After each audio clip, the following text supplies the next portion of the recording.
break you down to tears. I know I took the path that you would never want for me. I gave you hell through all the years. So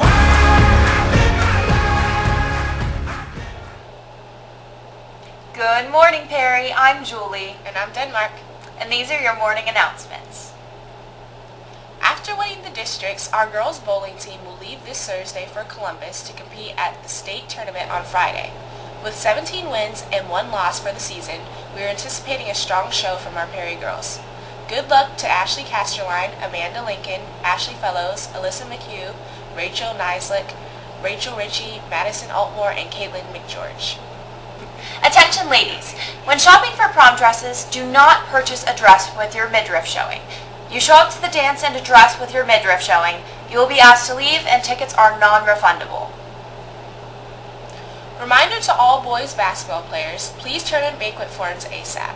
Freshmen should return to Coach Whitmer, JV and Varsity should return them to Coach Neal. The Perry Athletic Leadership Council is hosting a March Madness dodgeball tournament on March 21st at 7 p.m. Get a team of 7 with at least 2 girls on every team. The cost is $5 per player. Students, this is your chance to take on the staff, and staff, this is your chance to hit that annoying student that feels the need to text every day. Spanish Club officers are meeting tomorrow, Thursday morning in room 220. Bring your calendar. Be there at 7. Any junior or senior who sees their name on an NHS and THS eligibility poster will need to see Mrs. Dietz in her room 238 starting Wednesday, March 11th to pick up an application packet that will need to be filled out and turned in by the next due date to advance to the next step in the selection process for NHS and THS. And now, we'll be back after these messages.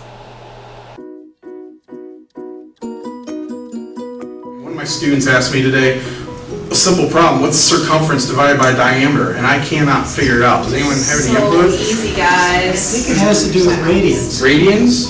Okay. Yes. E radians. Alphabetical. Makes perfect sense to me. Yes. Okay. E radians. It's got E radians. All right. Thank you. And they used to say women couldn't do math. Guys, we know the answer. It's pie!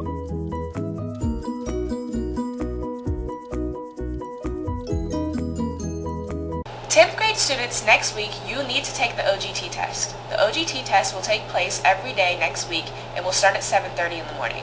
Your testing room will be determined by your last name. Students with the last names A through J will test in the cafeteria. Students with the last names K through SP will test in the auxiliary gym. Students with the last names ST through Z will test in AB 200. 11th and 12th graders will test in AB 200.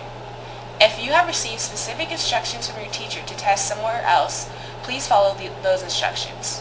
The test of Ohio requires 10th grade students to pass the OGT to graduate, so this is an important test. Be sure to get plenty of rest, come to school on time, and bring a number 2 pencil to your testing room. And here's Mr. Conroy with more information about next week. Good morning, Perry. I want to explain our schedule for next week with the OGT for our sophomores. First of all, Monday is reading, Tuesday's math, Wednesday's writing, Thursday's science, and Friday will be social studies. As mentioned already, these tests are important for graduation and need to be taken seriously. For those of you taking the tests, get plenty of rest and get yourself in the right state of mind. You will be receiving testing locations this week, and you've already heard some of that this morning. Simply report to that area every day. Stop in the cafeteria in the morning, get something to eat and drink before testing. For 9th, 11th, and 12th graders, we will have regular schedules during these testing times. All students will report to school as normal next week. There will be no delayed start for 9th, 11th, and 12th grade students. Buses will run at their normal times for both pickup in the morning and drop off in the afternoon.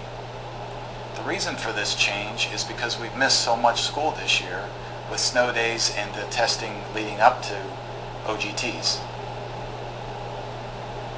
At this point, based on what we know, you've missed about 45 hours of school already. So this is a way for us to make up some lost time, and I hope you understand that. I'll leave you with a quote from Dwight McDonald, who once said, "Conversation means being able to disagree and still continue the discussion."